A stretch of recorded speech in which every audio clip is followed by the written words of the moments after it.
महाराष्ट्र से इस वक्त की बड़ी खबर सामने आ रही है। आपको बता दें कि उद्धव ठाकरे जो है वो विवादों में इस समय नजर आ रहे हैं। जी हां, दरअसल उद्धव ठाकरे वक्फ बोर्ड के समर्थन में उतर चुके हैं। इस वक्त की बड़ी ब्रेकिंग। और यहां पर विधानसभा चुनाव से पहले वक्फ बोर्ड के समर्थन में जो उद्धव ठाकरे उतरे हुए हैं, कहीं ना कहीं पोलराइजेशन, वोट बैंक की राजनीति इसमें नजर आ रही है। और अब बाकी विपक्षी दलों ने जो है उद्धव ठाकरे को आड़े हाथों लेना शुरू कर दिया है। दरअसल जिस लेगेसी को बाला साहब ठाकरे चला रहे थे और अब उद्धव ठाकरे जिस हिसाब से सत्ता के लिए जो चीजें कर रहे हैं, जिसके बाला साहब ठाकरे धूर विरोधी थे, और वही उन्हीं चीजों का समर्थन करते हुए खुले तौर पर अब उद्धव ठाकरे यहां पर नजर आ रहे हैं। और इसको लेकर के बीजेपी ने भी आपत्ति दर्ज कराई है। दरअसल क्या कहा उद्धव ठाकरे ने? यह कहा कि किसी को भी वक्फ संपत्ति को छूने नहीं दूंगा, देखता हूं वक्फ की संपत्ति कौन छीनता है। साथ ही साथ उन्होंने यहां पर मंदिरों का भी जिक्र किया। लेकिन वक्फ से इतना मोह क्यों है उद्धव ठाकरे को? क्या वो ये नहीं जानते कि जिस हिसाब से असीमित शक्तियां कांग्रेस पार्टी ने वक्फ बोर्ड को दी थी, जिसके बाद भारत के अंदर सेना और रेलवे के बाद सबसे ज्यादा जगह वक्फ की हो गई।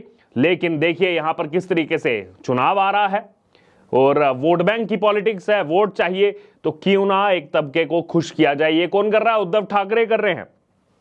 आगे क्या कहा उन्होंने कहा वक्फ की संपत्ति हो कुछ और, किसी भी कीमत पर कोई उसे छू नहीं पाएगा। यानी कि आप कानून को अपने हाथ में लेना चाहते हैं, ये आप बता रहे हैं। लगातार संविधान की दुहाई देने वाले, कानून की दुहाई देने वाले अब उद्धव ठाकरे और तमाम ये विपक्षी लोग खुद कानून को हाथ में लेंगे। अजीब विडंबना है। आगे क्या कह रहे हैं? केदारनाथ से 200 किलो सोना चोरी हुआ है, जबकि सब जानते हैं जो केदारनाथ के वहां जो ट्रस्ट बना है उसके जो अध्यक्ष हैं, उन्होंने सीधे तौर पर पूरा इसमें अरिथमेटिक बताया है कि कहीं कोई सोना चोरी नहीं हुआ। 200 किलो सोना कहां से वो ले जाएगा कोई वहां से उठा करके? अजीब बात है। और ये भी कहा था उन्होंने, अगर किसी को ऐसा लगता है, बोर्ड तो साफ कर चुका है, अगर किसी को ऐसा लगता है तो जाकर के कोर्ट में केस कर दो। केवल आरोप लगाने भर से नहीं चलेगा ना, आपको सबूत भी दिखाना पड़ेगा। कोई तथ्य पर बात करेंगे नहीं, आप फैक्ट पर बात करेंगे नहीं, केवल अपनी राजनीति को चमकाने के लिए बात करेंगे। अब देखिए उद्धव ठाकरे ने यहां पर यह बयान तो देना था 200 किलो सोने वाला, केदारनाथ वाला, क्योंकि वो किसने दिया था? स्वामी अभिमुक्तेश्वरानंद ने दिया था, जो अपने आप को तो शंकराचार्य मानते हैं, लेकिन कोर्ट ने उस पर स्टे लगाया हुआ है। बहुत से लोग हैं, बहुत सा एक बड़ा तबका है जो उनको शंकराचार्य मानने से इंकार भी करता है, क्योंकि उन्होंने कहा था कि जब तक उद्धव ठाकरे सीएम नहीं बनेंगे मैं चैन की नींद नहीं सो पाऊंगा। तो अब उद्धव ठाकरे को भी उनके समर्थन में आना पड़ेगा ना, वो अपनी दोस्ती तो निभानी पड़ेगी उद्धव ठाकरे को। दोस्ती तो मैं इसलिए बोल रहा हूं क्योंकि जब पालघर में साधुओं की हत्या होती है या फिर तमाम इस समय देखा जा रहा है किस तरीके हिंदुओं को टारगेट किया जा रहा है, उस पर तो इस तरीके के कोई बयान आते नहीं है स्वामी अभिमुक्तेश्वरानंद जी की तरफ से। लेकिन उद्धव ठाकरे की सीएम की कुर्सी चले जाए तो तब उनको दर्द होता है कि नहीं जानी चाहिए थी। उनको जब तक सीएम बनते हुए नहीं देखेंगे तब तक जो है चैन से सो नहीं पाएंगे। ये सच्चाई है, इसीलिए तो आज सवाल उठ रहे हैं। अब देखिए उद्धव ठाकरे यहां जो कह रहे हैं वक्फ की संपत्ति किसी को छूने नहीं दूंगा। जब आप मुख्यमंत्री थे और पालघर में साधुओं के साथ किस तरीके से व्यवहार क्या हुआ था, कैसे उनका जो है शरेआम पीट पीट कर उनको जो है मार दिया गया था, क्या कर रही थी आपकी पुलिस? क्या किया आपने? क्या एक्शन लिया? तब नहीं बोला आपने कि नहीं देखिए मैं जो है इनको हाथ नहीं लगने दूंगा, कानून व्यवस्था को ऐसे चरमरा होते हुए नहीं देखना चाहूंगा। तब कहां गए थे आपके वक्तव्य? अभी तो विपक्ष में बैठे हैं, अभी तो बातें करना बहुत आसान है क्योंकि वोट बैंक की पॉलिटिक्स है, वोट चाहिए। इसीलिए लोगों की भी लगातार प्रतिक्रिया आ रही है, केवल लोगों की नहीं। सबसे पहले मैं आपको बताना चाहूंगा बीजेपी महाराष्ट्र की तरफ से क्या डाला गया। बीजेपी महाराष्ट्र की तरफ से डाला गया है उद्धव ठाकरे के इस बयान पर कि जनाब उद्धव ठाकरे ने आखिरकार वक्फ बोर्ड का पक्ष ले ही लिया। महायुति सरकार ने छत्रपति शिवाजी महाराज जी के पराक्रम के गवाह किलों पर वक्फ बोर्ड द्वारा किए गए अतिक्रमण को हटा दिया। क्या ये वही समस्या है जिसका सामना अब उद्धव ठाकरे कर रहे हैं? महाराष्ट्र की जनता जानती है कि आपका बयान सुनने के बाद आदरणीय बाला साहब ठाकरे की क्या प्रतिक्रिया रही होगी। शेम ऑन यूबीटी यानी कि उद्धव बाला साहब ठाकरे, जो उन्होंने अपनी नई पार्टी बनाई शिवसेना यूबीटी। अब देखिए यहां बीजेपी जो कह रही है महायुति सरकार, महायुति वहां की यानी कि अभी जो सरकार सत्ता चला रही है जिसमें बीजेपी है, शिवसेना है, क्योंकि मुख्य शिवसेना तो एकनाथ शिंदे के पास है, उसमें एनसीपी का अजीत पवार का फ्रैक्शन है, उसको लेकर के अभी बीजेपी ने कहा है कि महायुति सरकार ने जो छत्रपति शिवाजी महाराज जी के जो पराक्रम के जो गवाह किले थे उन किलों पर वक्फ बोर्ड ने जो है अतिक्रमण कर दिया था। बताइए, छत्रपति शिवाजी महाराज जी, आज पूरी दुनिया उनसे प्रेरणा लेती है, आज पूरी दुनिया उनके बारे में बात करती है, उनके शौर्य के बारे में, उनकी गाथाओं के बारे में, किस तरीके से मुगलों के सामने वो नहीं झुके और कैसे खड़े रहे उस मराठा क्षेत्र में और दक्षिण में जो है प्रवेश नहीं करने दिया मुगल सल्तनत को। सब जानते हैं। उसके गवाह जो किले हैं उस पर वक्फ बोर्ड अतिक्रमण करके बैठा हुआ था, उस पर महाराष्ट्र सरकार ने एक्शन लिया, तो अब उसको जोड़ करके देखा जा रहा है कि क्या ये वही समस्या है जिसका सामना उद्धव ठाकरे अब कर रहे हैं। इसीलिए सवाल उठ रहे हैं।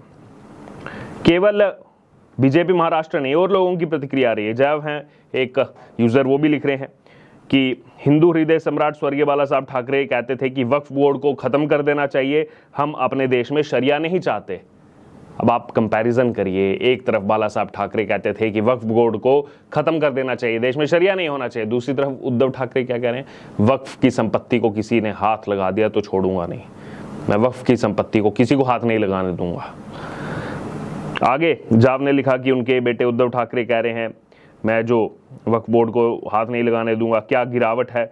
और मराठी अस्मिता, जो मराठी लोगों को जागने और देखने की ज़रूरत है कि कौन कहाँ जा रहा है, किसकी क्या मानसिकता है, कौन क्या सोच रहा है, और आपके मुताबिक एनडीए की नाराज़गी लेकर आएँ और देखिए अब क्या क्या चीज़ें सुनने को मिल रही हैं। बहरहाल ये भी कह रहे हैं लोग कि चश्मा उतारिए और हकीकत देखिए कि बाकियों के मन में क्या चल रहा है। इसके अलावा अगर बात की जाए और भी लोगों की प्रतिक्रिया यहाँ सामने आ रही है। एक और यूज़र हैं हिमांशी बिष्ट, उनका लिखना है कि बाला साहब ठाकरे जो कहते थे वक्फ बोर्ड खत्म कर देना चाहिए, ये कह रहे हैं मोदी को वक्फ बोर्ड छोड़ने नहीं दूंगा, ये इनकी सच्चाई बयां कर रही है। कबूल चंद्रा एक यूज़र है, उनका लिखना है कि जो बाला साहब ठाकरे जीवन भर मुसलमानों और कांग्रेस के खिलाफ लड़ते रहे, भारत को हिंदू राष्ट्र बनाने की कोशिश करते रहे, हिंदुओं को इकट्ठा करने के लिए बीजेपी से मजबूत गठबंधन बनाया, जिसने वह हिंदू हृदय सम्राट कहलाए, उनका चरित्रहीन नालायक बेटा, ये वो लिख रहे हैं। कबूल चंद्रा का ये लिखना है कि उद्धव ठाकरे जो है वो वक्फ बोर्ड को बचाने की कसम खाता है, और पिताजी का काम कैसा था, और आगे देखिए बेटे का काम कैसा है। फिर आगे कबूल चंद्रा ने लिखा कि शिव सैनिकों को सोचना है कि इस हिसाब से उद्धव ठाकरे, जिसने अपनी महान हिंदूवादी पिता के सिद्धांतों को मुख्यमंत्री की कुर्सी के लिए तिलांजलि दे दी, वोटों के खातिर मुसलमानों को खुश करने के लिए वादा करता है वक्फ बोर्ड को किसी को हाथ नहीं लगाने दूंगा, क्या उसका साथ शिव सैनिकों को देना चाहिए या नहीं देना चाहिए, ये सवाल खड़ा किया। और अंत में लिखा कि बाला साहब ठाकरे जिस कांग्रेस और इंदिरा गांधी परिवार के घोर विरोधी थे, यहाँ तक कहते थे कि कांग्रेस के साथ जाने से पहले मैं शिवसेना ही भंग कर दूंगा, उनका बेटा उद्धव ठाकरे कुर्सी की खातिर पैसे कमाने के चक्कर में उसी कांग्रेस की गोद में जाकर बैठ गया है और सोनिया गांधी के आगे किस तरीके से नाक रगड़ रहा है। तो देखिए ये लोगों की तरफ से प्रतिक्रिया है कि एक तरफ आप बाला साहब ठाकरे को देखो, जिनको हिंदू हृदय सम्राट के रूप में पूरे भारतवर्ष के अंदर जाना जाता है, और केवल हिंदू हृदय सम्राट के लिए नहीं जाना जाता, उनको कांग्रेस का धूर विरोधी, ये भी कहा जाता है कि बीजेपी से ज्यादा अगर कोई धूर विरोधी कांग्रेस का रहा है तो बाला साहब ठाकरे। जिस तरीके की उनकी स्टेटमेंट थी कि अगर कभी भी ऐसा मौका आया कि इन्हीं के साथ सरकार बन सकती है, मैं तो शिवसेना भंग कर दूंगा, लेकिन मैं कांग्रेस के साथ कभी नहीं जाऊंगा, दिल्ली के आगे कभी नाक नहीं रगड़ूंगा। और आज उद्धव ठाकरे क्या कर रहे हैं सब देख रहे हैं। बहरहाल उद्धव ठाकरे की तरफ से वक्फ के समर्थन में स्टेटमेंट आना चुनावों से ठीक पहले, आप इसको किस प्रकार देखते हैं, आपकी इस पर क्या राय है और इसका चुनावों पर क्या असर हो सकता है महाराष्ट्र में, इस पर आप अपनी राय जरूर हमारे कमेंट बॉक्स में शेयर करें और बने रहें द न्यूज़ के साथ। धन्यवाद।